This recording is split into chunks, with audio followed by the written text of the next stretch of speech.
Welcome dear students, आप सभी का स्वागत है हमारे यूट्यूब चैनल पे। और आप लोग थंबनेल को देखकर समझ ही गए होंगे कि टाटा कंपनी द्वारा जो ये क्विज चलाया जा रहा है, लगभग झारखंड के सभी स्कूलों में ये क्विज प्रतियोगिता दिया गया है।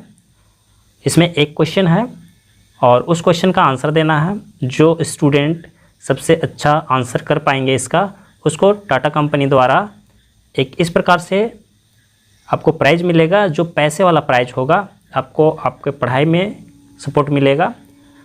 तो इस तरह का ये क्विज टाटा कंपनी द्वारा किया जा रहा है।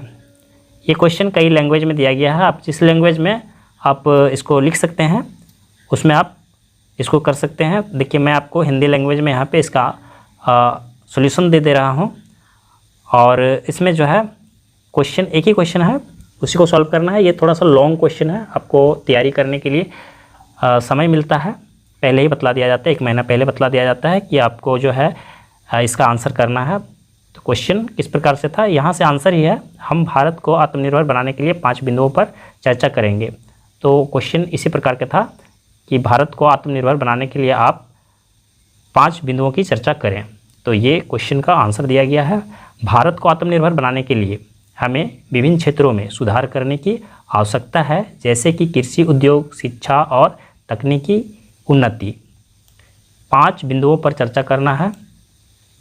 तो यहाँ पे बतला रहा है, अभी यहाँ पे एक एक करके दिया जाएगा। इसके अलावा हमें स्थानीय उत्पादों को बढ़ावा देना होगा, आयात कम करना होगा और नवाचार का मतलब हो गया निर्यात को प्रोत्साहित करना होगा। आत्मनिर्भर भारत बनाने के लिए निम्नलिखित उपाय किए जा सकते हैं। देखिए, 5 पॉइंट दिया जाएगा। सबसे पहला पॉइंट यह है कृषि क्षेत्र में सुधार। तो इस पॉइंट में आप इसको डिटेल कर सकते हैं।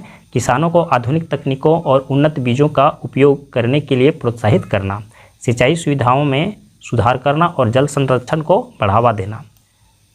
और पॉइंट दिया गया है किसानों को उनकी उपज के लिए उचित मूल्य सुनिश्चित करना, फसल विविधीकरण को बढ़ावा देना। मतलब फसल जो है बदल कर लगाने के लिए कहा जा रहा है, एक ही फसल पे नहीं रहना है। आगे यहाँ पे ये दूसरा पॉइंट हो गया, ठीक है। उद्योग क्षेत्र में सुधार, इसमें अलग अलग पॉइंट दिया गया है। मेक इन इंडिया पहल को बढ़ावा देना और स्थानीय विनिर्माण को प्रोत्साहित करना। छोटे और मध्यम उद्योगों, इसको शॉर्ट में इंग्लिश में ये कहा जाता है MSMEs, को वित्तीय सहायता और तकनीकी सहायता प्रदान करना। देखिए, सहायता का स्पेलिंग यहाँ पे थोड़ा सा गलत है, यहाँ पे आकार हो जाएगा और यहाँ भी आकार हो जाएगा, सहायता। ठीक है, मैं आपको स्क्रीन पे दे दूंगा। आगे देखते हैं। आगे और पॉइंट दिया गया है विदेशी निवेश को आकर्षित करना, कौशल विकास कार्यक्रमों के माध्यम से कुशल कार्यबल का निर्माण करना। शिक्षा क्षेत्र में सुधार, ये तीसरा पॉइंट हो गया। शिक्षा की गुणवत्ता में सुधार करना और सभी के लिए शिक्षा सुनिश्चित करना। कौशल विकास कार्यक्रमों को बढ़ावा देना ताकि युवाओं को रोजगार के लिए तैयार किया जा सके। विज्ञान, प्रौद्योगिकी, इंजीनियरिंग और गणित STEM, शॉर्ट में हम इसको ये बोलेंगे, शिक्षा को बढ़ावा देना।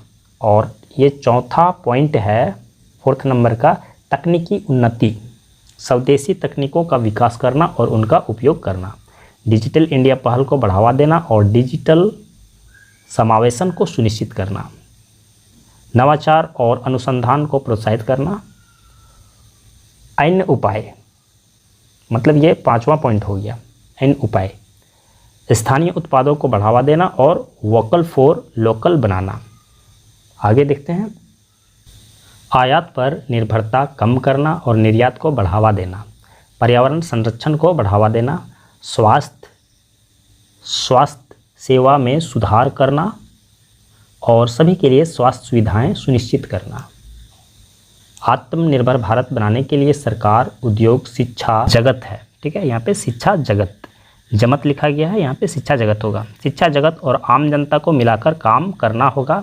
यह एक लंबी प्रक्रिया है, लेकिन यदि हम सभी मिलकर प्रयास करें तो हम भारत को एक आत्मनिर्भर और समृद्ध देश बना सकते हैं।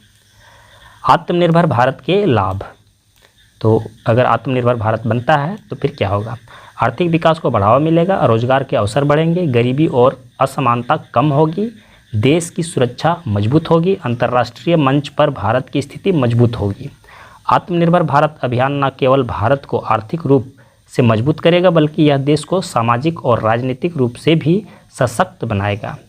यह एक ऐसा भारत बनाने का सपना है जो न केवल अपने पैरों पर खड़ा हो बल्कि दुनिया को भी राह दिखाएगा। तो ये क्वेश्चन का आंसर इतना है और इसको आप लिख करके इसकी तैयारी कर सकते हैं और जब ये कंपटीशन आपके स्कूल में अगर होता है तो आप इस क्वेश्चन को आप वहाँ पे इस आंसर को वहाँ पे लिख सकते हैं। कंप्लीट हो गया आज का ये क्वेश्चन। इस तरह के फिर से नेक्स्ट वीडियो में मिलेंगे, तब तक के लिए जय हिंद, गुड बाय।